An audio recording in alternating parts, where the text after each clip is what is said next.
Hello friends, welcome to the channel Physics by IITians.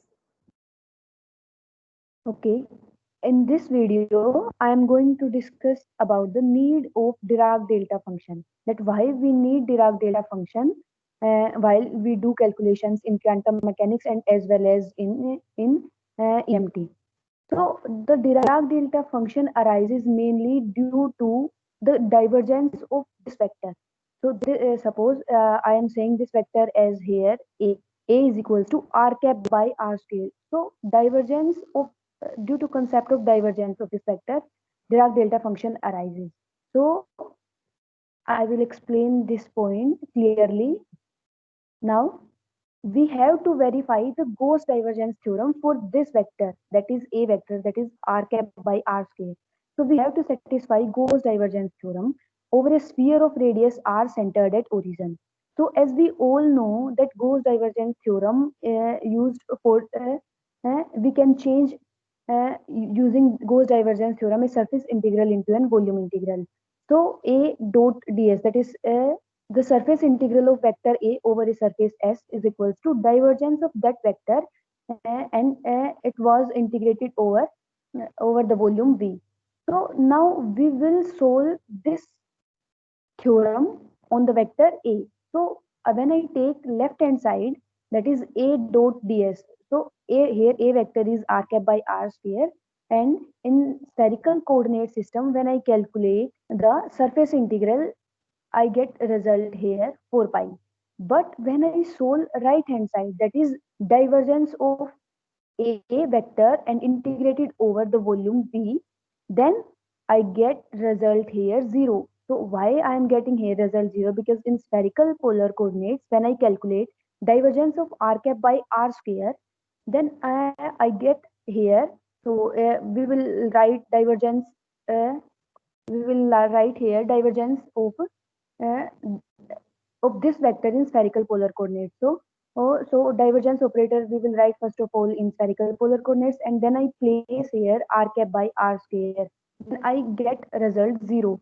So what does it mean? It means that this vector a cap vector is not satisfying this theorem, that is Gauss divergence theorem, and it must satisfy Gauss divergence theorem. So our left hand side and right hand side are not equal, and this vector is not satisfying Gauss divergence theorem. So means there is something wrong in our calculation and we have to correct in our calculation. So what we are doing wrong in our calculation while we calculate the divergence of vector A r cap by r square. That's why I write here that the need of divergence is due to, sorry, the need of Dirac delta function is due to divergence of vector A cap. So now next is, so now the next thing is solution of this problem. So solution of this problem is itself Dirac delta function. And why, the next question is that why this type of problem arises especially in this vector?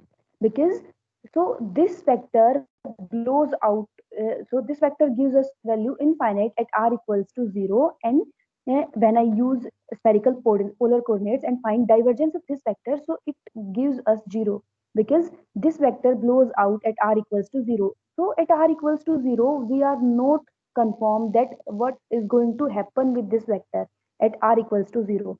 So that's why mathematically we are doing something wrong in our mathematical calculations and we have to correct it. And Dirac delta function is going to correct it.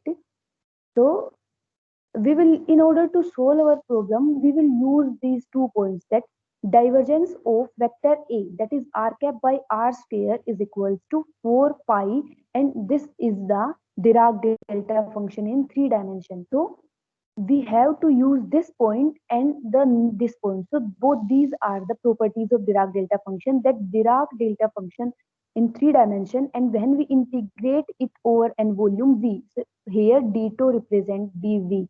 So we have to do integration over the volume V and it will result us 1 over all over the whole space. Okay. So if I use these two properties again in the same problem, then our problem gets solved. So how? So again take right hand side of that Gauss integral theorem. We will take again right hand side. So we have to solve divergence of r cap by r square. So before in so here in above, I solve it using spherical polar coordinates simply, and I doesn't introduce here the Dirac delta function. But now again I will solve right hand side, and now this time I introduce Dirac delta function. So by using this property, uh, I again put the value of divergence of r cap by r square. So now I can write the divergence of r cap by r square, this one, by using the property of Dirac delta function. And now, and again I use that integration of Dirac delta function over 3-dimensional space comes out to be 1. And that's why I again get the value of right hand side is equals to 4 pi. So now right hand side is equals to left hand side. So in this way, the Gauss theorem get modified. So this is the reason that why we need Dirac delta function while we do mathematical calculations of divergence of some special type of vector, that is r cap by r square. Now, so again, this type of problem arises in electrostatics, and in electrostatics we also face same problem. What is the problem? So suppose here we have a problem that a field at a point P is Q by 4 pi epsilon 1 by r square r cap. So as we all know that this is the electric field due to a point charge. So now at this point we thought that we don't know that this is the electric field due to a point charge. So we have only given that we have in space, and in space at a point P we have this value of electric field, and we have to find that we have to find charge by which it it is produced, by which this field is produced. So we have to apply as we usually do in EMT, or we have to apply Gauss law. So we can apply Gauss law in two forms. So we first of all we can apply that Gauss law in surface integral form, and also we can apply Gauss law in in divergence form or in volume integral form. Okay, so again see here that this electric field, so this electric field again is of same type, that is of vector A type. I am talking about that here the electric field is of type r cap by r square. So definitely we again get the same problem. And what is the problem? That the problem is that when I solve this first one equation, this first equation, so see here, if electric field is equals to Q by 4 pi epsilon r cap by r square, and when I solve the equation 1, I get value of enclosed charge is equals to Q. So there is nothing wrong in this, and we get our result. So we are satisfied. But what happens when I use this property? So both these are same. So when I calculate this value, I again get same problem, because divergence of E. So here E is r cap by r square type, and when I take its divergence in spherical polar coordinate, it again gives us value 0 if I do not introduce here Dirac delta function. So, so our enclosed charge comes out to be 0 if I use this equation 2. If I use this equation 2, I get the value of enclosed charge is equals to 0. But this is not true, because as field is present, as electric field is present in the space, so there must be some charge present in the field. So it means we are again doing something wrong in our calculations, and Dirac delta will give us solution of this type of problem in EMT also. Okay, so now next I will discuss some of the properties of Dirac delta function. So the first property of Dirac delta function is that it is an even function. So Dirac delta of minus x is equals to Dirac delta of x, and Dirac delta of x minus a is equals to Dirac delta of a minus x. So you have to keep in mind that when we are doing numericals, either we write x minus a or a minus x, it doesn't matter. Okay. So now the next property of the, so this one is an important property, and is also asked in PIFR exam, I think last to last year. So the dimension of Dirac delta function. So usually when someone asks to any student that what is the dimension of this function, so usually they get confused by the word function. So here we can can calculate the dimension of Dirac delta function.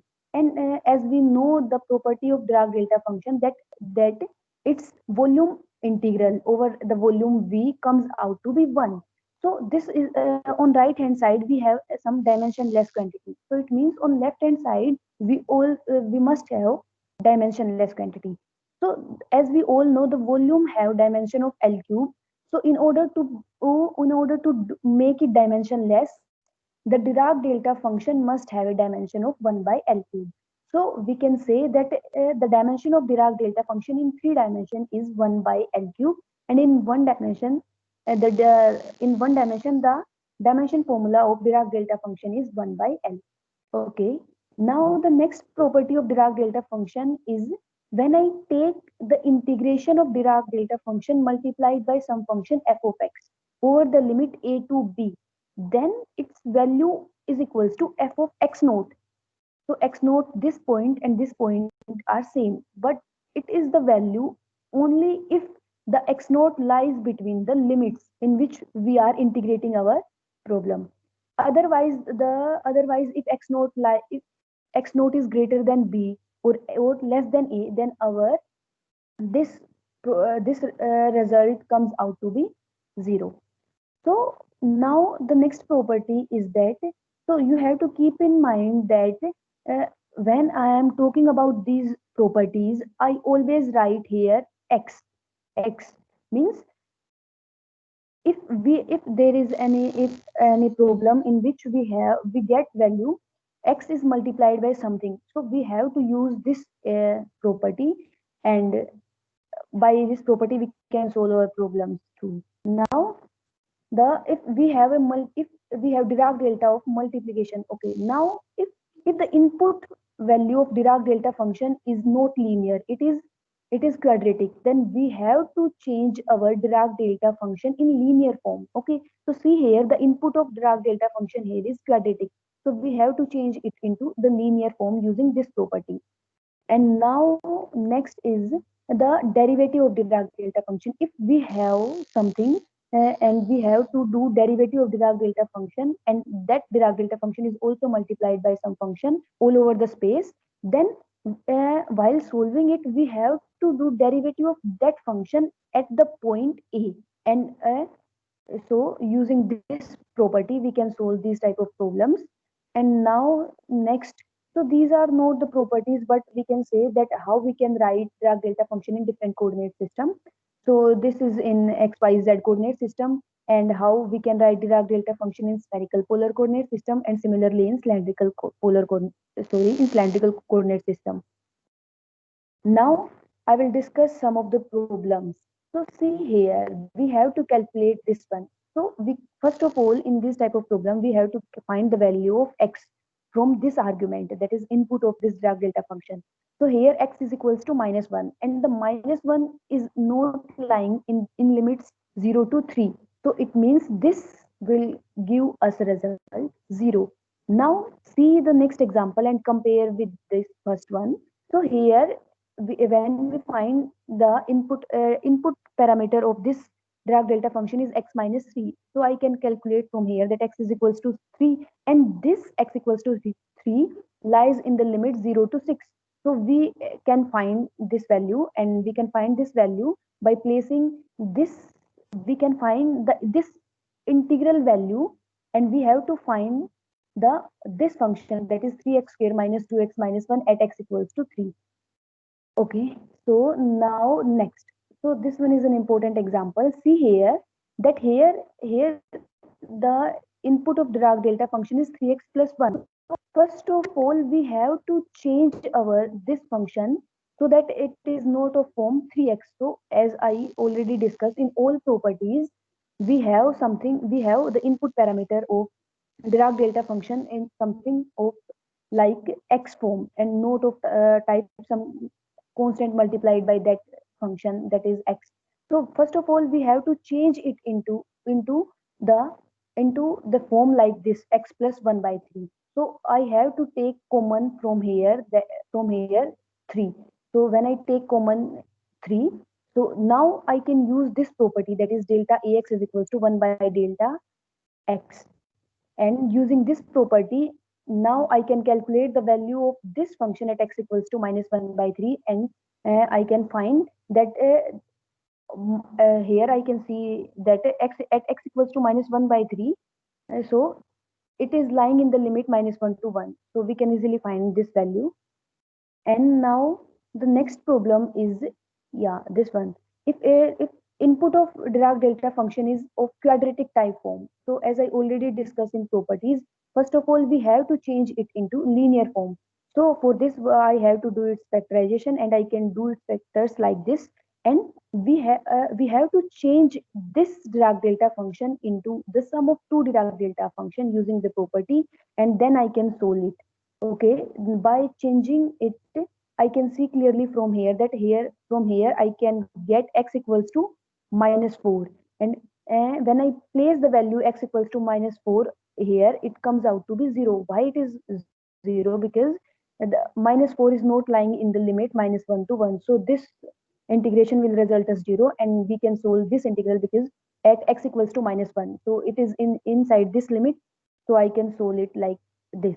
Okay. So this is the ending of this video, and in next video I will discuss some advanced properties of Dirac delta function, that is like discontinuity of Dirac delta function, that how discontinuity in any function leads to discontinuity in its derivative.